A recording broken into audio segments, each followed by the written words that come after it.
हरे कृष्णा। मैं nursing officer JIPMER Pondicherry. आज मैं आपको स्किल टेस्ट के बारे में बताऊंगी। जो स्किल टेस्ट में इंस्ट्रूमेंट्स के बारे में जनरली बताऊंगी।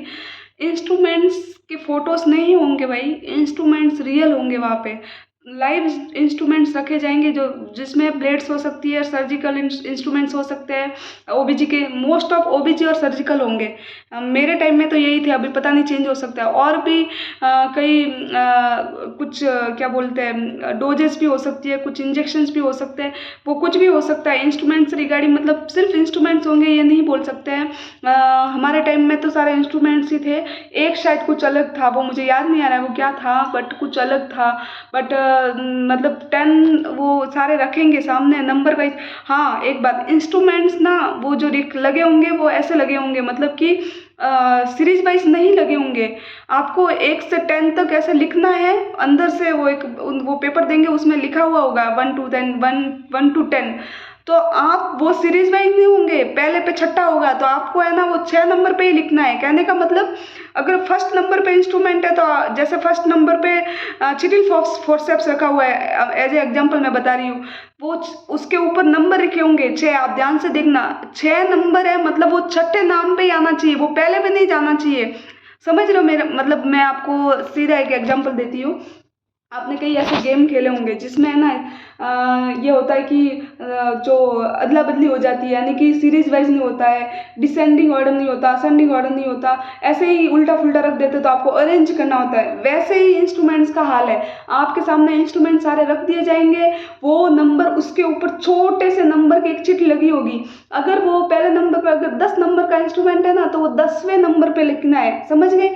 वो पहले नंबर पे नहीं जाना है। अगर 5 पे है तो वो 5वें पे लिखना है, वो छठे पे नहीं लिखना है, वो एकदम सीरीज वाइज ही लिखना है। वो तो उन्होंने तो ऐसे ही बिखर रखे होंगे, जो छठा, पांचवा, तीसरा, दूसरा कैसे भी होगा, वो अरेंजिंग ऑर्डर में नहीं होगा। तो वो आपको देख के करना है। वो मुझे एकदम से पॉइंट याद आ गया तो मैं बता रही हूँ। और इंस्ट्रूमेंट सारे लाइव होंगे, वहाँ पे सब कुछ लाइव ही ऐसा होगा कि ये इंस्ट्रूमेंट्स के आप हाथ में वो टच करने नहीं देंगे। आप दूर से देख सकते हो, वैसे आप थोड़ा सा टच कर सकते हो, बट वो पूरा ऐसे हाथ में लेके देख चेक करने नहीं देंगे। आपको सामने पड़ेंगे, आपको वो लिखना है अकॉर्डिंग टू नंबर, लिखना है अकॉर्डिंग टू नंबर। पहले पे पहला ही लिखना है, दूसरे पे दूसरा ही लिखना है। ऐसा नहीं कि पहले आपने देख लिया पहला इंस्ट्रूमेंट, उस पे नंबर तो 6 लिख रखा था बट आपने उसे पहले पे लिख दिया, तो वो नहीं माना जाएगा। आपको अकॉर्डिंग टू अरेंजिंग ऑर्डर आपको ही करना है वो वहाँ पे। और दूसरा, ड्रग डोज कैलकुलेशन के 2 क्वेश्चन आते हैं, और 2 क्वेश्चन एक तो शायद बच्चों पे आता है और एक अडल्ट पे आता है, तो बच्चों का सारा देख के जाना। वैसे वो थोड़ा सा लिटिल बिट टफ होता है, बट इतना भी टफ नहीं होता कि जितना एम्स में हम प्रिपेयर करके जाते हैं। जैसा एम्स में प्रिपेयर करके जाते हो उससे बहुत हल्का होता है। प्लीज़ टेंशन मत लेना, क्योंकि वो सच में ऐसा नहीं होता जैसा हम एम्स देते हैं ना। एम्स और उसमें बहुत फ़र्क है। हमने जो ड्रग डोज कैलकुलेशन जैसे जैसे जितने टफ कर रखे उतना टफ नहीं होता है। और मैं एक सजेशन दूंगी, मेरा एक सजेशन है, मैंने जो ड्रग डोज कैलकुलेशन सारा जो पीआर यादव से किया था भाई, मैं सच बता रही हूँ, मैंने पीआर यादव से किया था। और वो पीआर यादव का ही मेरे तो काम आया था। उसमें ड्रग डोज कैलकुलेशन के बहुत सारे क्वेश्चन है, वो कम से कम 10-15 बार देख लो। अभी बहुत टाइम है, आप 10-15 दिन में रोज उसको मिलाओ, आपकी हैबिट हो जाएगी और उधर आते ही आप एकदम सिस्टमेटिक तरीके से करोगे। मैंने तो उससे किया था। आप चाहे तो आप कोई भी बुक प्रिपेयर कर सकते हो, बट मेरे हिसाब से मैंने पीआर यादव किया था। और भाई सच बताऊँ तो मेरी तो ये जो जिपमेर क्लियर हुआ वो भी पीआर यादव से ही हुआ था। मैंने पीआर यादव ही सबसे ज़्यादा प्रीफर की थी। उसके बाद इंस्ट्रूमेंट का हो गया, ड्रग डोज कैलकुलेशन का हो गया। प्रोसीजर मैंने बता रखा है, कुछ ज़्यादा बताने जैसी बात नहीं है। किसी ने पूछा है कि अगर मतलब हमें कैसे पता चलेगा लिस्ट में हमारा स्किल टेस्ट में हुआ है कि नहीं हुआ। तो भाई एक स्किल टेस्ट की लिस्ट आई है, उसमें आपका नाम है तो आपको आना है। अगर उसमें आपका नाम नहीं है तो सॉरी, आप किसी एग्ज़ाम के लिए प्रिपरेशन कर सकते हैं। अभी जिपमेर के लिए शायद आपका नाम नहीं है, मैं सॉरी कहती हूँ उनको। बट लिस्ट आई है, वो लिस्ट देख लो अच्छे से, आपका नाम होगा तो आपको जरूर एग्जाम के लिए आना है। एक बात और, उन्होंने जो एनेक्चर निकाले हैं ना वो सारे डाउनलोड कर देना, उसमें देख लेना उन्होंने जो जो मांगा है वो सब लेके आना। उनके अकॉर्डिंग जो एनेक्चर में लिखा हुआ वही वही हमको फॉलो करना है। उसमें रैंक लेटर कोई पूछ रहा था, रैंक लेटर, तुम्हारा रोल नंबर वो सब उस साइट पे जाके निकाल लो, रैंक लेटर आ जाएगा हाथ में। एक जो आपने एग्जाम दिया होगा तो आपको वो हॉल टिकट भी होगा, वो हॉल टिकट भी लेके आना है। इधर हॉल टिकट भी मांगा होगा, हमसे तो मांगा था। और जो बर्थ सर्टिफिकेट है, अभी मैं सारे मतलब इंस्ट्रूमेंट्स की बात हो गई है, स्किल टेस्ट उसकी ड्रग डोज कैलकुलेशन का हो गया। तीसरा मैं ये डॉक्यूमेंट्स पे आती हूँ, तो डॉक्यूमेंट्स पे जैसे रैंक लेटर, साइट पे जाके रोल नंबर डालोगे तो आ जाएगा आपका रैंक लेटर। दूसरा आपको वो जो हॉल टिकट है वो लेके आना है। तीसरा जो इन्होंने बर्थ मार्कशीट मांगी है ना, बर्थ सर्टिफिकेट, वो आप 10th की marksheet as a birth certificate use कर सकते हो, क्योंकि वो उनको सिर्फ अपनी एज टैली करने के लिए वो मांगते हैं। तो मेरे पास बर्थ सर्टिफिकेट नहीं था, वो 10th की मार्कशीट से ही उन्होंने चलाया था। तो आप अपनी 10th की मार्कशीट लेके आनी है, 12th की मार्कशीट लेके आना है। उन्होंने 12th की मार्कशीट कुछ और लिखा होगा, बट वो 10th और 12th की मार्कशीट ही है।